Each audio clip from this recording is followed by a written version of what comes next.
Hello guys, আজকে হচ্ছে আমাদের এলাকা নিয়ে বা আমাদের পাড়া নিয়ে একটা ব্লগ ভিডিও বানাবো। এটা হচ্ছে আমাদের ঘর থেকে বের হওয়ার প্রথম দৃশ্য, যে গ্রামের দৃশ্য। তো এই ভোরবেলায় সকাল সকাল উঠে ব্লগ ভিডিও বানালাম আপনাদের জন্য।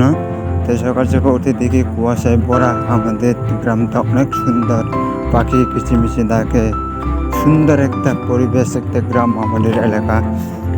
তো অনেক সুন্দর লাগছে, চারদিকে শুধু সবুজ সবুজ ঘন কুয়াশায় মেঘের ভরা, আচ্ছন্ন ভরা আমাদের এই গ্রাম।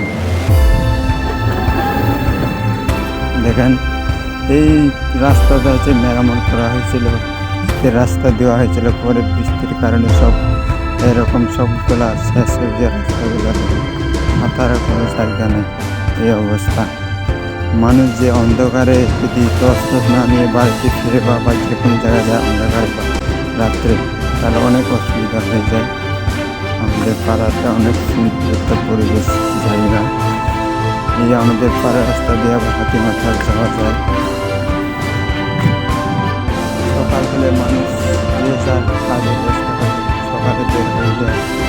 এর মধ্যে বাদ দিয়ে দেখেন, এটা হচ্ছে সেঙ্গেল নদী। আমাদের মানে বন্যা হলে বর্ষাকালে আসলে এমন একটা রাস্তা, মানে যেখানে হাঁটার পর্যন্ত 5 ইঞ্চি 4 ইঞ্চি পর্যন্ত একটা জায়গা না থাকে, এমন একটা রিস্ক হয়ে যায়।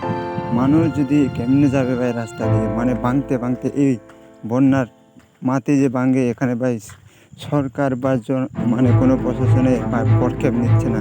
এত এখানে জনগণ বা এই রাস্তা দিয়ে চলাচল করে, কিন্তু ওদের চোখে কোনোদিন এই পথে রাস্তাগুলা, এই সমস্যাগুলো, আমাদের যে মাটিগুলা ভাঙা হয়ে যাইতেছে, এগুলো কোনো পদক্ষেপ নিতেছে না।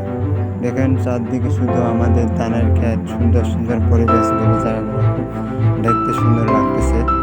তো বন্ধুরা, সাপোর্ট করবেন। সকাল সকাল আপনাদের জন্য উপহার একটা গ্রাম কী কী আছে এবং গ্রামের অসুবিধা সুবিধা এগুলো নিয়ে আপনার সাথে কথা বলছি। সুবিধা হচ্ছে আমাদের পাড়া অনেক সুন্দর একটা ঘন কুয়াশা